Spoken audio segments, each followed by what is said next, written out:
Assalamualaikum warahmatullahi wabarakatuh. Alhamdulillahi rabbil alamin.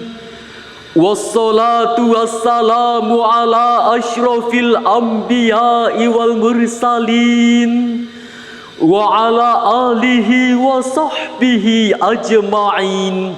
Amma ba'd. Dewan Hakim yang arif dan bijaksana, hadirin kaum muslimin sebangsa dan setanah air yang kami banggakan. Ketersediaan alat elektronik digital saat ini mempercepat arus informasi dan komunikasi tersebar di negeri ini. Dengan teknologi digital, manusia bisa terhubung kapanpun, dimanapun, dan dengan siapapun. Jika tidak mampu memanfaatkan teknologi digital, kita akan terasingkan dan diasingkan oleh keadaan. Seperti bangkrutnya pasar-pasar tradisional, pedagang-pedagang konvensional, abang ojek yang mangkal secara mendua, karena semuanya dialihkan secara virtual dan digital. Betul hadirin? Seiring dengan berkembangnya teknologi, kehausan akan informasi dan komunikasi merasuki manusia, sehingga muncullah berbagai berita hoax yang tersebar di sosial media. Tidak heran jika media sosial saat ini banyak digunakan untuk menyebarkan kebohongan, menyebabkan keresahan, oleh karena itu hadirin, pada kesempatan yang penuh ukhuwah ini, kami tiga serangkai akan mengurai kalam ilahi melalui syarahan Al-Quran dengan judul Konsep Al-Quran dalam menyikapi hoax. Sebagai rujukan, Al-Quran Surah Al-Ahzab ayat 70 dan 71. A'udzu billahi minasy syaithanir rajim.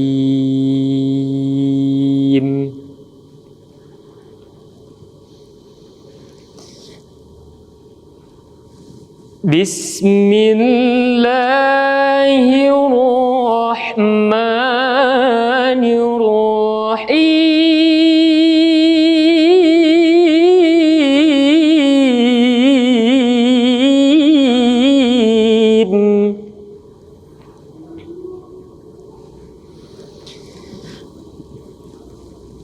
Ya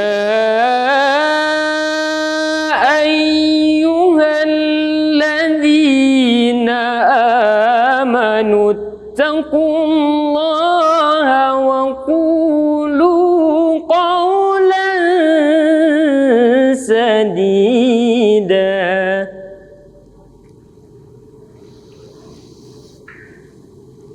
Yuslih lakum a'malakum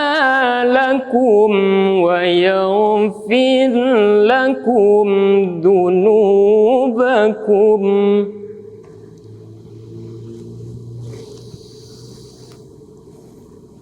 وَمَنْ يُطِعِ اللَّهَ وَرَسُولَهُ فَقَدْ فَازَ فَوْزًا عَظِيمًا. Aku berlindung kepada Allah dari godaan setan yang terkutuk, dengan menyebut nama Allah yang Maha Pengasih lagi Maha Penyayang. Hai orang-orang yang beriman, bertakwalah kamu kepada Allah dan ucapkanlah perkataan yang benar. Niscaya Allah akan memperbaiki amal-amalmu dan mengampuni dosa-dosamu. Dan siapa yang menaati Allah dan Rasul-Nya, maka sungguh ia menang dengan kemenangan yang agung. Hadirin, dalam ayat tersebut Allah menyandingkan perintah wattaqullah dan qulu qawlan sadida. Ini bermakna bahawa orang yang bertakwa harus menjaga lidahnya dengan ucapan yang benar. Ini jugalah yang ditegaskan oleh Syekh Fakhruddin Ar-Razi di dalam tafsir Mafatihul Ghaib juz 25 halaman 186. Ammal af'alu fal khair wa ammal aqwalu fal haqq. Perbuatan itu harus baik dan perkataan harus benar. Namun sayang hadirin, media sosial saat ini bukan hanya digunakan untuk mencari informasi, tapi justru digunakan untuk sarana prostitusi. Media sosial saat ini bukan hanya digunakan untuk membangun kesadaran, tapi justru digunakan untuk pamer kekayaan. Media sosial saat ini bukan hanya digunakan untuk menyampaikan kebenaran, tapi justru tampak menjadi penyebar kebencian dan kebohongan. Buktinya, sebuah survei yang dilakukan oleh masyarakat telematika Indonesia pada tanggal 17 Februari tahun 2022 melaporkan bahawa Indonesia merupakan negara yang sedang menghadapi masalah serius terkait dengan penyebaran berita palsu, dan hampir 40% isi media sosial itu adalah berita palsu.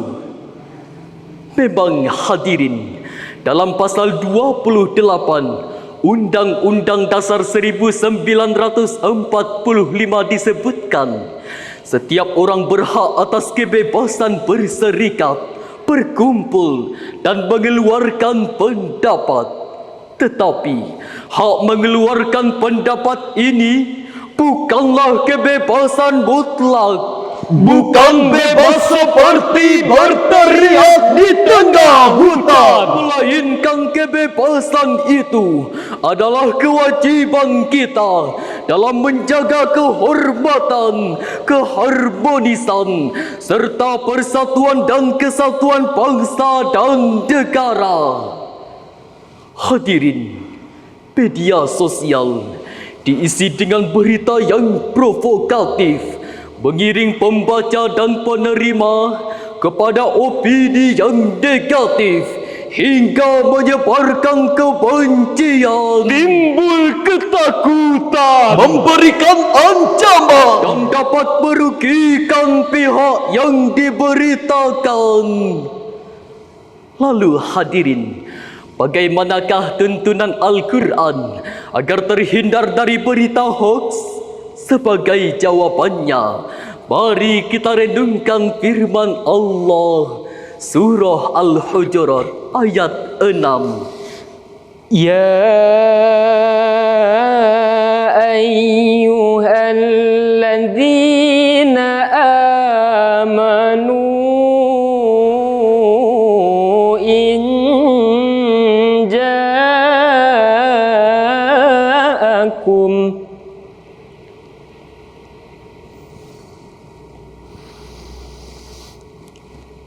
in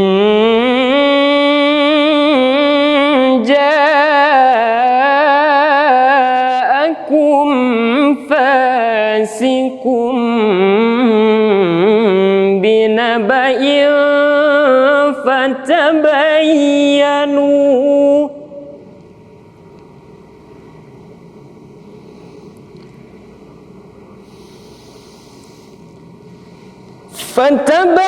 فتبينوا أن تصيبوا قوما بجهالة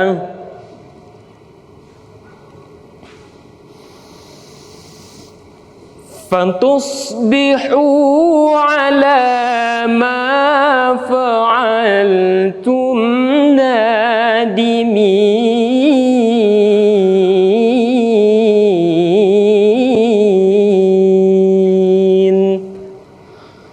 صدق الله العظيم. Wahai orang-orang yang beriman, jika datang kepadamu orang fasik membawa suatu berita, maka periksalah dengan teliti agar kamu tidak menimpakan suatu musibah kepada suatu kaum tanpa mengetahui keadaannya, yang menyebabkanmu menyesal atas perbuatanmu. Maha benar Allah dengan segala firman-Nya. Hadirin yang mempesona, Syekh Al-Qurtubi di dalam tafsir Al-Jami' li Ahkamil Quran jilid 16 halaman 312 memaknai kata fasik dengan al-kazab, pendusta. Lalu kalimat fatabayyanu menurut Syekh A'id Al-Qarni di dalam tafsir Al-Muyassar halaman 153, fatathabbatu min sihatil khabar, periksalah kebenaran berita itu, telitilah dengan sungguh-sungguh, carilah kejelasan dan jangan mempercayainya sebelum mengetahui kebenarannya.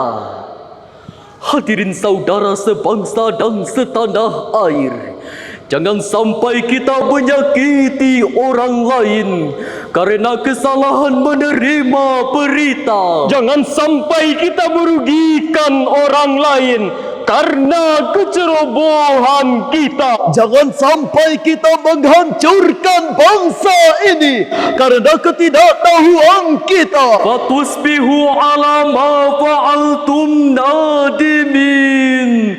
Sesungguhnya kita akan menyesal. Sebagai kesimpulan, penggunaan alat elektronik dapat menimbulkan manfaat sekaligus mudarat. Media sosial seharusnya digunakan untuk hal yang berarti, bukan diisi dengan berita hoax yang menimbulkan provokasi. Untuk itu, mari maksimalkan penggunaan sosial media. Jangan membuat berita sesukanya. Jangan menyebar berita yang belum jelas sumbernya. Ungkapkan berita sesuai fakta agar provokasi jauh dari kehidupan kita. Demikianlah syarahan yang dapat kami sampaikan. Terima kasih. Sampai jumpa.